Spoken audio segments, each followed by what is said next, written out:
So, jumping into Esther, Book of Esther. I'll be honest, I was pretty overwhelmed whenever I first took on the endeavor of teaching through Esther. Um, there's just some challenges as I began to understand what this book is about and some of the unique aspects of it. But as I've made my way through it and kind of inundated myself in the book of Esther and listened to it several times, I'm excited now. And I think there's a lot for us here. And so I think this is going to be great. First, I want to test the room. What do you know about the book of Esther? Just tell me what comes to mind when you think book of Esther. God's not mentioned. Hey, do you hear that? God is not mentioned at all in the book of Esther. So, no God. Not there. Not one time. In fact, the only spiritual language there is a mention of fasting. But even in fasting, there was no mention of prayer. It was just like, hey, we're going to fast. And some have said that if the Jewish people were not mentioned, the book would not belong in any spiritual writing. So that's just that's interesting. So God's not mentioned. What else? Yep, Esther is a woman. Nick, we're saying, what do we know about the book of Esther?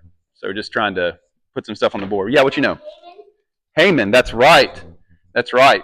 Haman is in Esther. Do you know who Haman was? Yep, he was a... Ron, you want to answer it? I don't know that.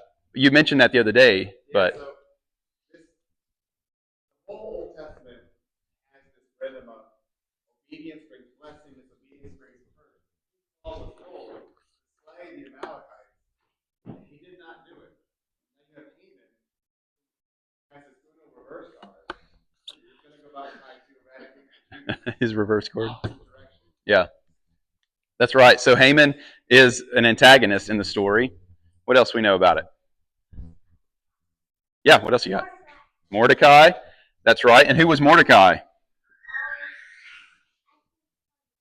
That's right. That's right. A Jew. Very good. Anybody else? Yeah. That's right. It is. I have wondered about trying to say, instead of Ahasuerus, just saying King Xerxes, but I was encouraged by someone's like, no, you got to say what it is. So I'm going to give my best. Yeah. That's right. That's what's interesting. I mean, this is where his history lines up with biblical history. Like, this is King Xerxes of the Persian army. Movie 300. You ever seen it? Yes, I've actually seen it. We'll talk about that in a little bit. Anything else? This is good. What's that? That's right. Queen Vashti. Yep. We'll get into her character. Yeah. I always love God's irony. Mm-hmm. Yep. That's right. We're going to be talking about that. The divine irony. Stuff that gets me going quick. Yeah, it's cool. Yeah. Isn't that crazy? That's the irony, isn't it? That's great. Okay, I thought I saw. Anything else? I always think about it, the phrase for a time such as this. That's right. Divine appointment. Yep. Divine appointment. Kairos? Divine appointment? Wow. Look at that. Cool. How she changed her name to be clever. Esther? To be smart, yeah. Oh, I didn't know that. Her name is Mm-hmm. And when she was being taken away, her cousin said, Huh. and that way she was incognito Jew. Oh, sure. And that's how, Yeah. maybe that's not how she was elevated. How about that? Thanks for that insight. Clever. No doubt. I don't Yep. know. It's also funny to me with lies Right. that they're good. Yeah, that's right. That's good insight. Hey, this is great stuff. We're going to go ahead and get started before y'all tell the whole story. But that's good. I just want to see, what do we know about Esther? So, first of all, has anyone ever walked through the book of Esther corporately, like in a sermon series or through a Bible study? Like corporately, okay. You have? Yep. Okay, so I was just curious. In my research, I've discovered that it is a book that is sometimes overlooked. And what I mean by that is when it is taught, it's taught in big chunks of sections, not like let's go chapter by chapter through this book. So I'm not saying people haven't done that, because they have, but it's a book that we're going to take our time in, and we're going to walk through this story. And so we're gonna dig in. And so I see about 9 movements in this story, about 9 chapters, 10 chapters, but 9 movements in the story that we're going to cover. And so I'm expecting this will be about 9 sessions through Esther, but James was also supposed to be 8, and it was 18. So we'll see. But the idea here is that we're going to take our time through it. We're going to tell the story. And I say we because me and Ben and Matt are all going to be taking portions of this study as we go through it this summer. And so I'm excited.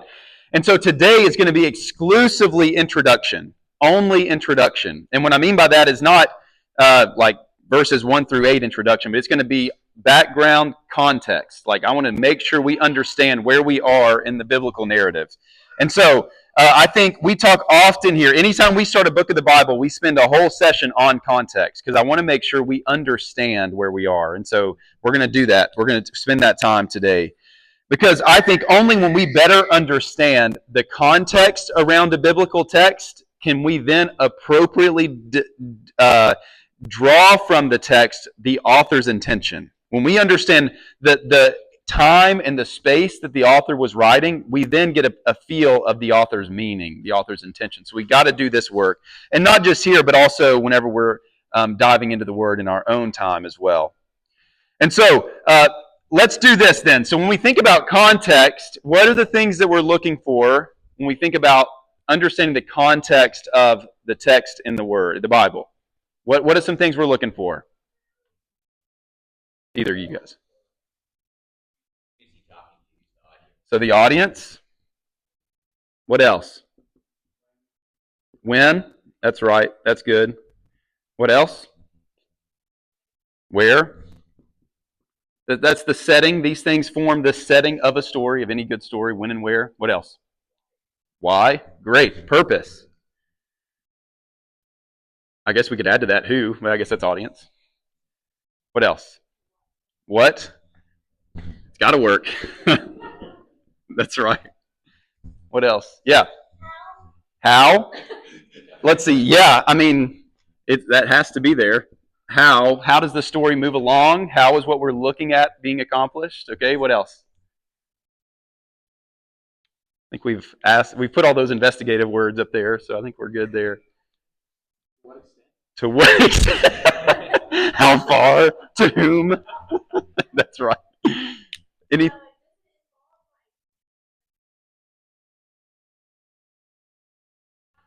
That's right. That's huge. We'll call it redemptive history.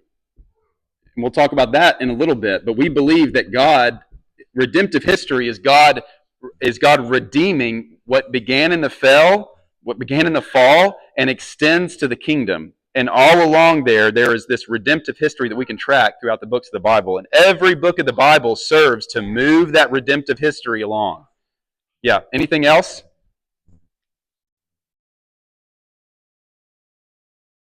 That's good. Those are just, we'll look at more. I just wanted to get up there some of the things that come to our mind when we think of context. That's good. And so, let's see. I think understanding these things helps us approach the Bible not from a self-centered perspective, but from a God-centered perspective. Because what we don't want to do is read ourselves into the books of the Bible and miss what God might be trying to communicate through the Bible. For example, we read the story of David and Goliath as not, I am David, the hero who's here to slay my enemies, but we read, what is God doing through David, the story of David and Goliath, and how does that apply to me? Like, what truth is there for me? And so we approach the Bible from, let's understand what's there, what he's trying to communicate, so we can best apply that truth to our life now. So that's what we're going to do this work every time we start a new book. And so, does this make sense? We ready? Listen, so part of this, I'll say, part of it's going to feel a bit academic. That's okay. Like we have to, some of you are going to love it. Some of you are going to hate it. I don't know. But we've got to do this work. It's good for our hearts. And so I'm going to try to make it engaging. But there's some of this stuff we got to get through. We got to understand it well. Okay? Okay, so before we get started, you should know that there are few writings in the Old Testament that have been as of much subject of debate as the book of Esther. Like nearly every aspect from its author to its date to its theological contribution has been challenged. So, I mean, there's just very little that people can say conclusively that we know about the book of Esther. So just know that as we get into it. I'm going to be presenting things that I've landed on that I believe that scholars would agree on as well. But just know this is a debated book. So just so we are aware. So let's dive in. We'll start with the author. So starting on the high note, we don't know who it is. So the author is inconclusive, at least to the best of our knowledge. So if we know, when we get into the text, we'll see that the text shows no indication of who wrote the book. It doesn't say like, I, Paul, am writing this letter to you, the church in Corinth. Nothing like that. The Jewish Talmud states that the men of the great synagogue wrote Esther, but that's not really conclusive. And so also some have stated that Mordecai, who's one of the characters of the story that we just mentioned, wrote it. But that seems unlikely because of the way that Mordecai is spoken of. Like he is highly regarded in the story often, and so they said it's really it is not common for a biblical author to talk themselves up.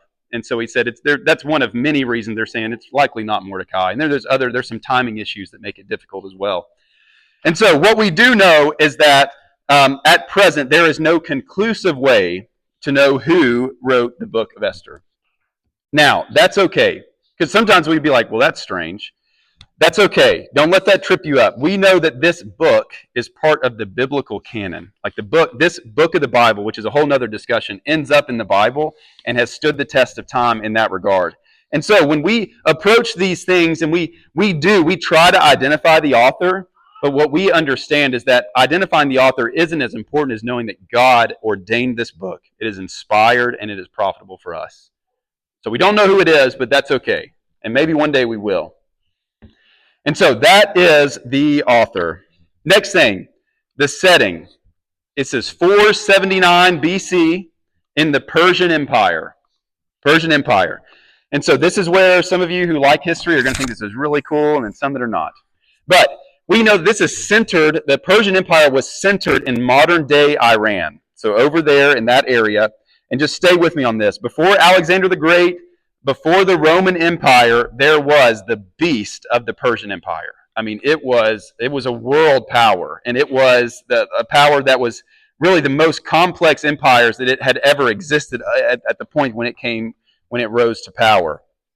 And so, just to show you, you don't have to read all these things. I know it's hard to see, but this was the entirety of the Persian Empire. And look you got Egypt, you got Jerusalem, Babylon, Macedonia. Athens is right here, and it expanded. I think largest point in its history was spanning about 2.1 million square miles. It was just a massive empire. And so, with that being said, to zoom in a little bit, we're going to zoom in on this area right here, right at the Mediterranean Sea, Red Sea, and we'll zoom in on Jerusalem. Okay.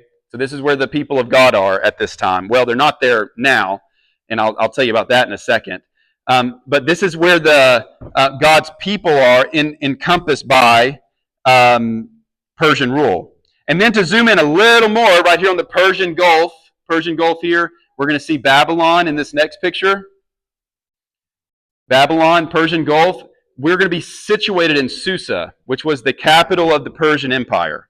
And so that's where the setting of the book is Susa in the Persian Empire in this time. Okay, so a couple things about this. God's people at this time, if you think about biblical history, they are not in Jerusalem in the book of Esther. Because think about it. If you remember the history of God's people, which we'll hit on in a second, after the kingdom of God splits, or the kingdom splits into the northern and southern kingdoms, around 930 BC, it becomes weak to its enemies, right? It begins to be able to be infiltrated by the surrounding countries. And as a result, in 2 Kings 25, we see that Jerusalem falls to King Nebuchadnezzar and the Babylonian Empire, which reigned before the Persians, okay? And so we see Jerusalem get taken over by Babylon. King Nebuchadnezzar comes in and he sends the Jewish people to Babylon. He takes them out of their country. He destroys the temple, takes them over to Babylon, and keeps them in captivity there. Until a little bit later, about 70 years, Cyrus the Great of Persia comes in and he takes over the Babylonian Empire, and then he writes the Edict of Cyrus and sends God's people back to their land. What is the CC song? This is probably just to you ladies, but this is probably very familiar to you, Noah. And so he sends them back to their land. And so when he sends them back to Jerusalem, he says, go and build the temple. That's where you get Ezra and Nehemiah. But then you have people like Esther who stay in exile. So they don't go back, though he has allowed that. The Edict of Cyrus allows them to do so. Yep. That's right. That's right. And so what's important is that there are some that stay in exile. And so that's where Persia is. That's where Esther is right here in Susa in the Persian Empire. Okay? Any thoughts on that? This is where we'll pick up in our story, is here in Susa in the Persian Empire following Esther. Okay, also, things that I like to do when we talk about this as well is, we just said the setting is 479 BC. So let's talk what else is going on in the world around this time. What else is going on around 479 BC? Anyone else want to take some shots at that? Test our history.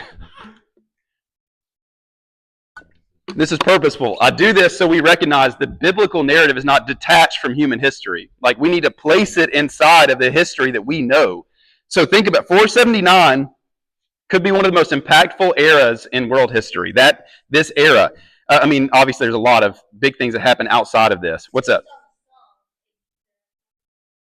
There it is. Golden Age of Greece is there. But think about this. So Persia is soon going to fall to the Greeks around 449 BC. So not long after this story, he's going to fall. In fact, during the book of Esther, Persia is currently experiencing the Greco-Persian wars. Do you remember hearing about that in history? The Greco-Persian wars, which is where the Greek city-states are just beginning to chip away at this massive Persian empire. And so that's where we get the movie 300. That's where Leonidas leads these 300 Spartans and then thousands of other Greeks with him to stop the Persian army at the Battle of Thermopylae so they don't cross over through Thermopylae. And so that's one of the many wars in the Greco-Persian wars that was beginning to take down the Persian army, right? And so the Greeks, so to talk more about what's going on here historically, the Greeks are about to reign in which the world will be introduced to probably the greatest conqueror that's ever lived, Alexander the Great. And so not only that, but the golden age of Greece is in full swing. And so that's why I say this is probably one of the most influential times in history, because here are the types of people that we get during this time. Just in Athens, Greece, which is, I won't show you on the map, but it's very close to this area, you get Pericles, who begins to start this political environment that really forms and shapes our current understanding of democracy, which was new for this age. You have Sophocles, the playwright. You have Herodotus, the historian. Pythagoras, the mathematician. And everybody who hates algebra is like, I know that guy, right? Pythagoras. Then you have the great thinker Socrates, who was born in Athens, and Socrates would teach Plato. Plato would teach Aristotle. Aristotle would teach Alexander the Great. So these are the thinkers that are coming out of this time. So this is an impactful city. And then that's just there in that area. If you go over in the Far East, this is where the Chinese philosopher Confucius is beginning to start his trailblaze a system of thought and belief that is still relevant in East Asian culture today. Okay, so this is what's going on. And here's why I share this. Nevertheless, with all these history-changing names and places, God decides to work through less known names and places. You know, even with all these worthy candidates to change the world, and though some of them did, these worthy candidates, Alexander the Great, Aristotle, Confucius, we see God choose a no-name Jew living in exile named Esther to change the course of biblical and modern history. God can do great things with lowly people. This is the divine irony of God. And so we'll talk more about that in a second. Anybody want to add anything to that? Any questions? Yeah. The question is a cool thing, like we're talking through the history. Yeah. Right, who predicts all these different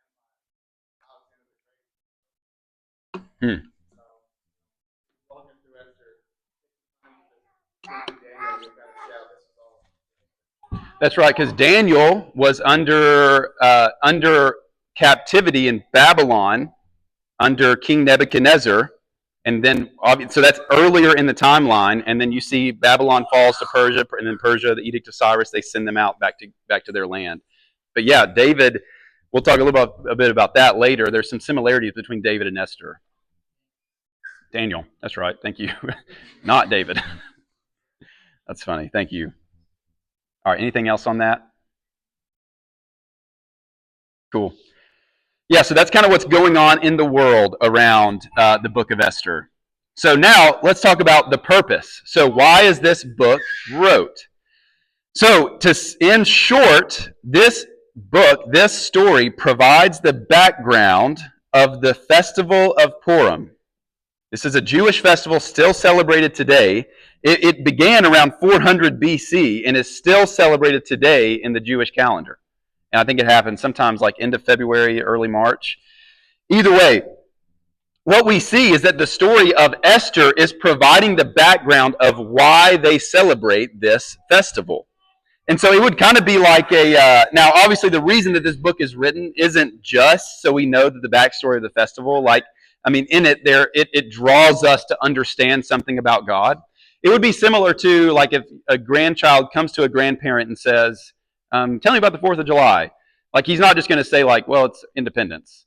He's going to maybe tell the story of America's valiant fight for freedom and begin to tell these main characters along the way in the Declaration of Independence. So he says, hey, I'm going to tell you about the 4th of July, but along the way you're going to learn so much about our nation. The same way, we're going to tell you about the Festival of Purim, but along the way you're going to see a great story of God's people, of our story as God's people in our history. Okay? So that's kind of the purpose of the book. Now, next thing is its genre. So what type of book, what is it? What is the genre that it falls under? And so it is a narrative. It's a story. And so a narrative is much different than a letter. Like James's letter was like factual. Here's what you're doing. Here's how you're living. Here's how you need to live. Paul's got many letters like this. But in this is a story. And so we're going to treat it that way. I'm going to tell it as a story, similar to our time through Ruth. I'm going to tell it as a story. We're going to walk through it with a plot and characters and track with it along the way. Like we want to appreciate its genre. And so as we teach this, so I'm not going to introduce the characters right now, though we already kind of did. I am going to tell you something that we need to understand about this type of literature in this genre in the Bible. Because something you'll notice as we read the story is that the author just tells the story. Okay, he or she, I don't know who the author is, they don't add commentary around the character's decisions. So he doesn't say Esther did this and it was evil in the sight of the Lord. He doesn't say and Mordecai did this and it pleased the Lord. He just tells the story. And this is interesting because as an individualistic society here, we like to track the heroes in a story. And some would say it's because we desire being heroic ourselves. And so we try to like attach ourselves to the underdog and say that could be me. You know, so in our society, we read stories and we follow those characters and we create these robust understandings and profiles around these characters, where the biblical narrative is here to say, here is the story. Because I love how one commentator put it. He said, this intentional writing style is protecting the reader from making a hero out of the characters rather than God. Does this make sense? So he says, here's the story. Here is God's story through these characters. And so in that, we recognize God's heroics rather than the people's heroics. So just a thought on maybe a difference between how we read stories in modern day America and how they may have wrote them in like Eastern Mesopotamia in 400 BC. A little bit different. Yeah. Mm-hmm.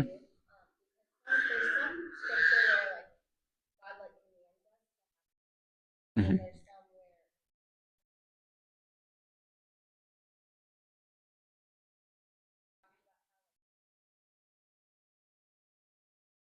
Mm-hmm. Yeah. Sure. Uh-huh. Oh, that's right.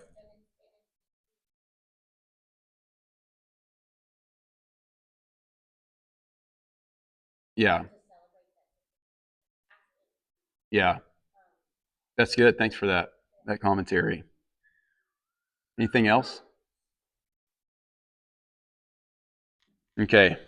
Keep hanging with me here. Okay, so next thing we need to talk about is so these are the general context things we want to look at. Next thing is redemptive history. And so I really need to remake this graphic. I don't love it, but it's what we got. So this is something we put together a long time ago that is trying to track redemptive history from creation all the way through to the future, all the way through to the kingdom. Okay, and like I said, the redemptive history is God's desire to restore, God's plan to redeem from fall all the way through to the kingdom. And every biblical story, every book of the Bible takes it somewhere along that redemptive history. It moves the story along. Okay, and so where we find ourselves is God's people released from captivity. Okay, so if we just track with it, I told you about you have the divided kingdom. So David has come and gone. The kings have begun to run from God and have not been following the Lord. And so the kingdom divides into the northern and southern kingdoms. And when that does, it makes them weak to foreign invaders. And so then we see the Babylonians come, take them down, destroy the temple, and send them into exile, into captivity in Babylon. And then right after that, we see the Edict of Cyrus. So we see Babylon falling to Persia, sending God's people back to their homeland if they desire. And so you see the return, the reestablishment of God's people. Ezra, Nehemiah go back to build the temple. Esther stays in, and many Jews actually stay in exile. Okay? Yeah. Just want to add, I love this graphic. I think I'll call it, it's like the Babylonians came and they captured the southern kingdom. Sure. The northern kingdom was obliterated by the Assyrians. Also obliterated. Like, you don't track them in Sure. Huh. you also see them in the story. Yeah, that's helpful. Thanks. Yeah, feel free to critique the graphic. It's not pretty. It's hard to follow even. I don't get this thing. Yeah, sure. Anyway, so like I said, Esther's tucked away there in the return, the reestablishment of God's people.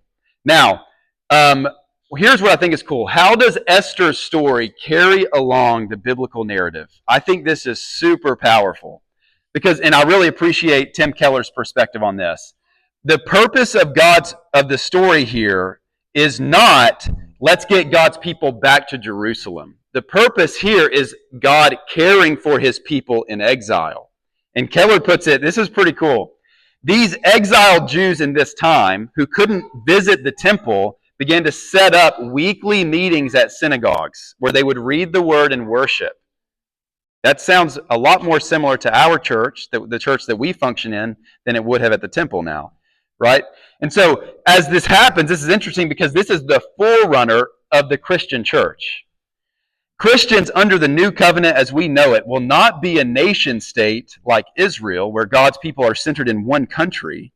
But here at Pentecost, the Spirit fell and the church was birthed as God's people began to hear the gospel in their own tongue and then implying like this is going to go out.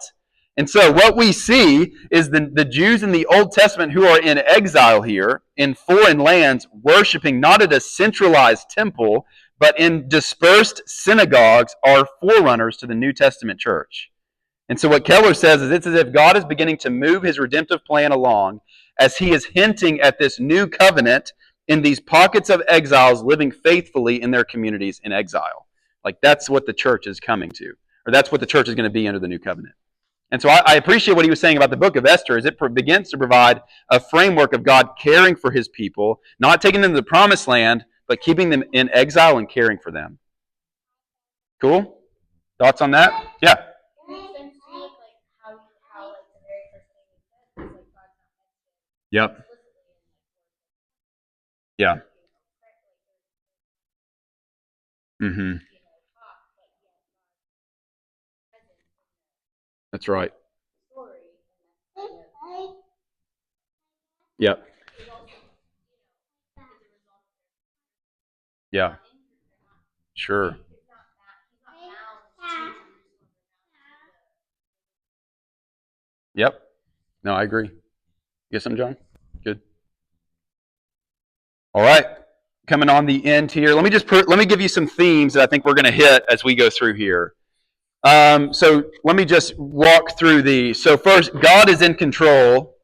First one, God can use people in foreign, hostile lands. This is cool. I mean, you think about Joseph in Egypt. You think about Daniel in Babylon. Think about Esther in Persia. And you think about Jesus on earth. Like, God is one who uses people in foreign, hostile lands. So we're going to see that theme here. Another thing is God is in complete control even when he doesn't seem apparent. And so there is no book of the Bible that could be more clear than this one. Because like I said, God is not mentioned, but it does, like, if he didn't mention the Jews, like I said, this would not be a book that belongs in any spiritual writing. But he does mention the Jews, and God's hand is all over it. We're going to dive into that as we're going to see so many places where it just so happens, or by coincidence, by this, it happens. Like God is ordaining in this story. And then we said the Purim festival. We'll talk more about that later towards the end of the book, like why that was established, like what went on in the story. Why is it called Purim? So we'll talk through some of those details, but it's a main aspect here. Talk about the divine irony, as Kim mentioned, and how it is everywhere in this book. You see powerful people. We call it the great reversal. You see powerful people look foolish. We see powerless people, women and Jews, gain influence. You see the contradiction between Haman and Mordecai. You see Esther and King Xerxes. And again, this divine irony, the lion and the lamb, the God of all on the cross. Like God is one of divine irony. He restores that which was meant for brokenness. Okay, next thing we're going to see is moral corruption in the culture. And so through through Xerxes, and Susa is the capital of the Persian Empire. Like it is the spearhead. It is probably most reflective of what that culture valued. And so what we're going to see is what King Xerxes is going to put together a decree, and he's going to call for we'll talk about it later, but he's going to call for a way to identify his new wife, and it's pretty broken. And so what we're going to see is moral corruption in the culture. And then we're also going to see moral compromise in God's people. Now this is interesting, moral compromise in God's people. So just think about, throughout this story, we're going to see our characters make some We're going to see these characters make some questionable decisions. Okay, we're going to see Esther marry a pagan. We're going to see Esther win not just a beauty contest to become queen, but a sex contest to become queen. Sometimes we think about the VeggieTale movie where they just had to sing, and like the one who sang the best was like, but usually it's communicated on a beauty contest, which is one thing, but we need to see what it is. It's provocative. So she wins this sex contest, and she also later seeks violent destruction of of people. Like we see some questionable moral decisions that I think is going to allow us to dive into a bit of the dynamic of when God's people live in compromising ways. We've been there. We all know what that's like. And so how does God relate to that? How does God move his story along in our life when we're there? Okay? And so, what else? What else? Oh, and I'll also describe, this is important to know when we think about the books of the Bible, and I may describe this many times. I know that's a tough spot for the camera, but we need to begin to understand, as it relates to the Bible, the difference between prescriptive and descriptive sections of the Bible. Okay? Prescriptive sections of the Bible is Paul or someone else saying, this is for you to do. Like Paul saying, love your wife the way that Christ loves the church. That is prescriptive. It's prescribing something. And then there are times that the Bible is describing something. It's not saying you need to live this way necessarily, but it's saying this is what happened. So think about Gideon and the fleece. This is descriptive. He's not saying, he's not prescribing. If you need to make a decision, put a fleece out, and the same thing is going to happen. So in the same way, when we approach narratives, we need to make that distinction. These are descriptive things that there are truths in that may be below the surface that we need to draw out and apply. Right? Does that make sense? The difference between descriptive and prescriptive? Cool? All right. We're almost there. Anything before we keep moving? We're going to wrap it up here in just a second. Cool. Okay, so here's the last thing I want to talk about. I'm going to first just put before you the turning point in the plot. I'm trying not to tell too much of the story. Turning point in the plot that we're going to read, which is the well-known passage, Esther 4:14. For if you keep silent at this time, relief and deliverance will rise for the Jews from another place.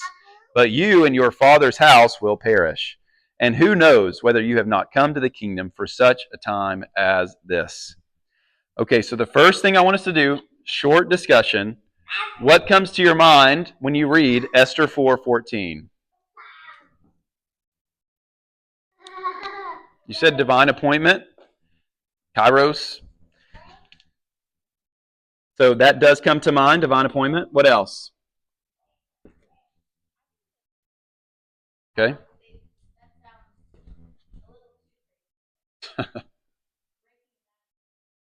Sure. Fair? What else?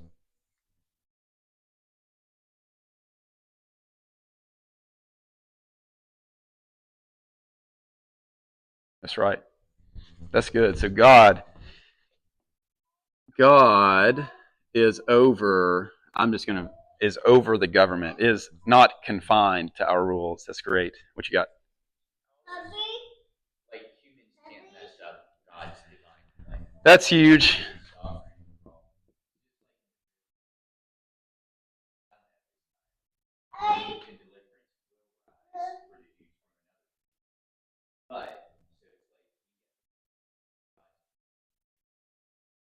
Yep. We have the opportunity to be a part.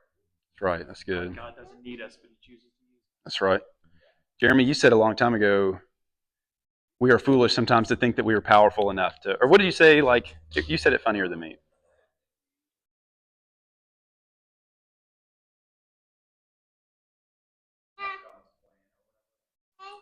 That's right. We think too highly of ourselves. That's funny.